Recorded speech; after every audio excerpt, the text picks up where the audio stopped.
Well, good people, Cooler Master, my goodness, what a sweet. They're finally visiting their HQ. They redesigned something they've opened from last year. Everything looks so fancy and new. And let's start with the NCORE 100 Max. These are new ITX cases that are trying to not target like the NR200P direction, but they're trying to redefine of minimizing the footprint, because look at how little space this will occupy on your desk. So the NCORE Max also is a concept of the enclosure that covers both the power supply and the thermals. So kind of think the H1 from NZXT, the little tower that comes with both the power supply and the AIO cooler. That's exactly what the Max line of cases from Cooler Master also tries to deliver. And the NCORE, man, there's a lot of really interesting things about this one. So first of all, the design. We have these anodized aluminum panels on the exterior that they're both mesh. Beautiful mesh design, by the way. Built-in dust filters and dual colors. So we have this bronze and this bluish color. So really loving the lifestyle approach. That's not the traditional boring black and white cases. I would actually rock the bronze one. This looks absolutely stunning. And these panels are removable, and on the interior, lots of really cool things. Let's check it out. All right, so on the interior, we have the GPU chamber. We'll get to that in a second. Of course, it comes with Gen 4 riser cable. Cooling is handled by a single exhaust fan in the back, and we have a 120mm radiator at the top with a really nice exhaust Mobius fan.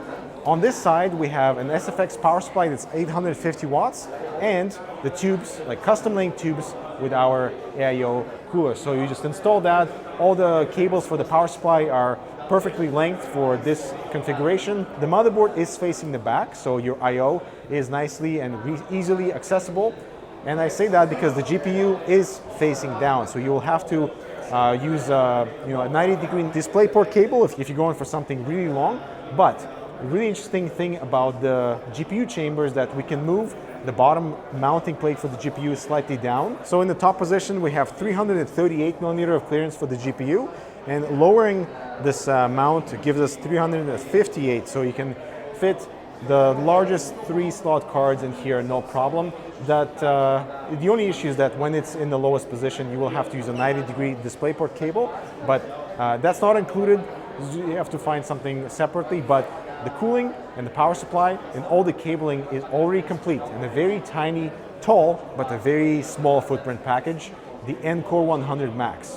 I really love this thing. And also the I/O is at the bottom, power button, dual USB-A's, USB-C, and audio. And the fan for the radiator is the high-speed 2400 RPM. It's going to dissipate a lot of heat, and it's supposed to be very quiet as well. Next up is the Qube 500 Flatpack. So I've worked with the Qube 500 series.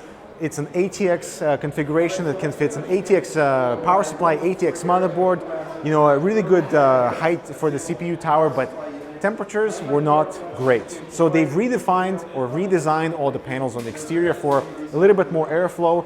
You now no longer can navigate the I/O from this angle to another. It's just kind of stuck. And that's better because cable management, you don't have to rethink on how to route everything, which I think is a positive. The coolest thing about this reconfiguration are the exterior panels. So we have multiple colors now, including this teal, pink, and white that will all be available inside the same package, so you can really customize the Qube 500 to your liking, and it will also ship as a flat pack, reducing on shipping costs, reducing on some of the storage options that need to carry this enclosure.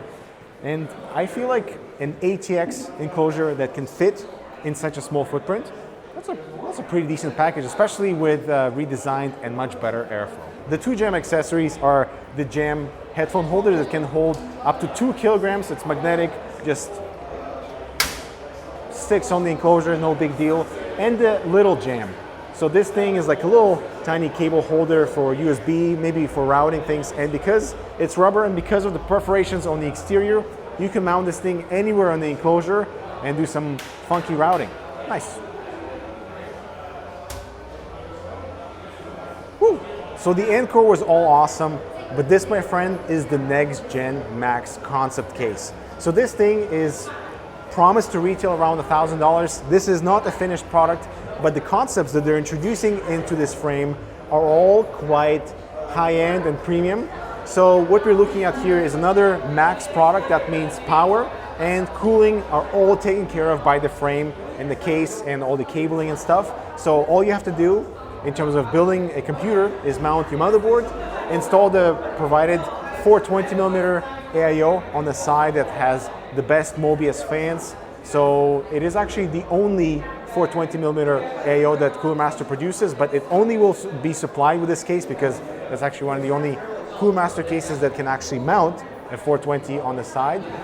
But the next gen Max concept, so they're trying to introduce some design elements that are inspired by this new HQ building. So the top, for example, this golden mesh and some golden accents behind here, some golden accents around the power button IO is reflected by the exterior. When the sun hits the building at a certain angle, apparently this is what we see. I love this like nature DNA that ties into the product with where these products are made. That's actually quite unique, you know? And with that, they really want to elevate the visual experience. So ambient strips at the bottom, cool ventilation patterns.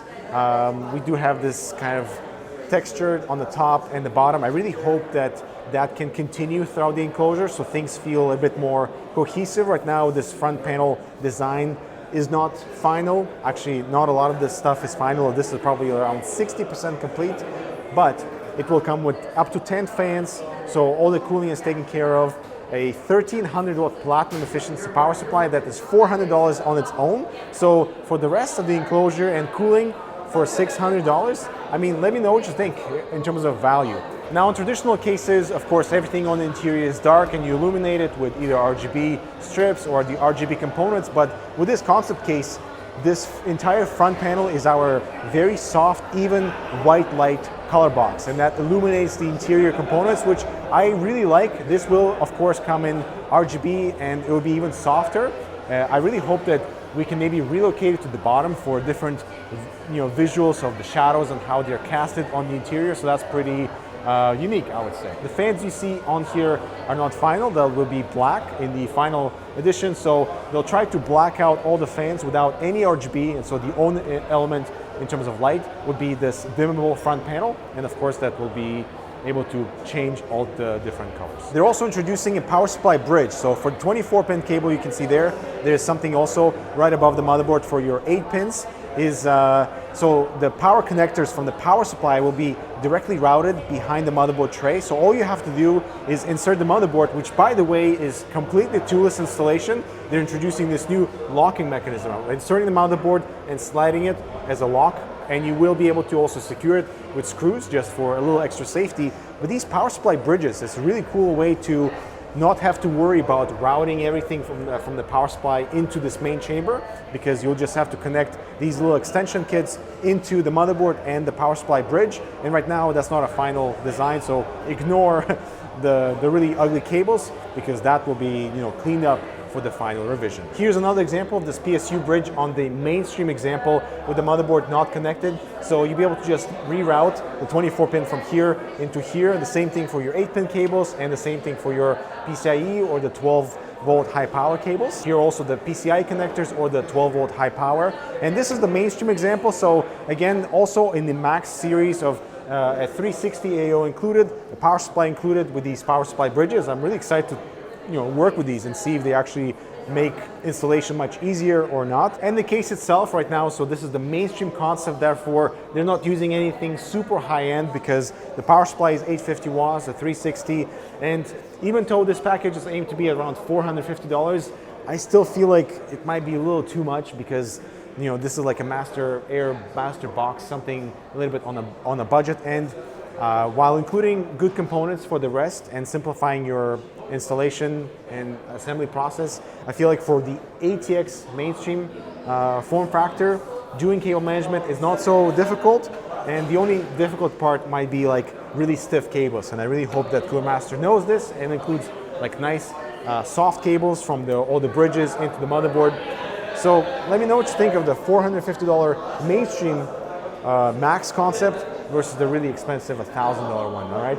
And the last thing here is the MasterHub. So think Stream Deck, think little knobs for reconfiguration of volume of different software.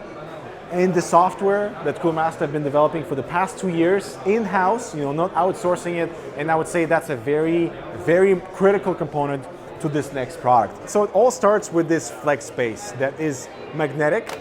Simply attach whatever module you want in whatever configuration that you desire. So that's a really attractive point. We have these volume scrollers. We have an actual wheel that has a screen inside, also has a button. We have these like volume sliders that can also be configured to work with video editing, photo editing, maybe audio editing because of their design. We also have these thinner screens, wider screens, a screen that covers the entire base, and that is the beauty of the MasterHub, really letting you control your tech your way. All this is possible because of Thunderbolt ports. We have 2 on this side and 2 on this side, just so that you can have the whole thing in either orientation. Visuals wise, everything of course has the RGB. Tactility on the volume knobs is awesome. All the screens, the touch screen and high resolution. The volume knobs have like nice density, even though they have a slight play. I hope it's not a problem. And we have this volume wheel with a click and the screen that you can display all types of information, or of course all types of graphics. And of course the last thing is the Master Control, the brains behind all these modules, and they spent the last 2 years redesigning the entire software from the ground up. So we have widgets, we have different cooling, power, other system configurations. You have all the controls with different components in terms of choosing a color, and everything seems to be intuitive in terms of how you would change different modes, brightness, pump speed, based on performance, based on different CPU and GPU or liquid temperature. So lots of configuration that seems like it's designed, to be properly used and not to be fighting with the software, but letting you control what you want in terms of manipulating different widgets that can be from here, for example, into a different category.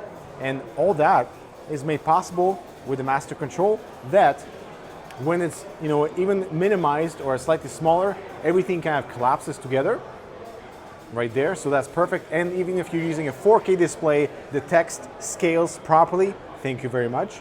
And so yes, it's a kind of a big deal for Cooler Master to be spending a lot of resources in here, but they have so many devices that connect into this ecosystem. It's very important for this thing to be working right and to be working properly, and to give you all the control you want for, especially with these like really intense new Master products that go from streamers kits to AIOs to power supplies to GPUs and all that stuff.